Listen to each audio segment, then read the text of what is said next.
артығынан, яғни қажетінен артық жасалған нәрсе әлбетте ысырапшылдық.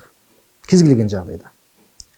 Қажетті нәрсе белгілі, бірақ оны асыра сілтейтін болса, ол ысырапшылдық болады. Ол мейлі той болсын, мейлі ол құдай ас болсын. Біздегі өкінішке орай қазіргі кезде алаңдатып жүрген нәрсе, мынау құдайы тамақ астардың жаңағы той томалақтан айырмашылығы болмай баратқандығында.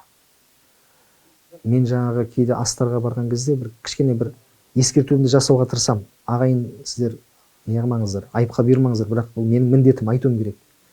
Мына дастархандарыңыз кішкене ықшамдасаңыздар. Біз қазір тойда отырған жоқпыз. Біз аста отырмыз, құдай аста. Мынау тас түскен жерге ауыр дейді. Қайғы жұтып отыр.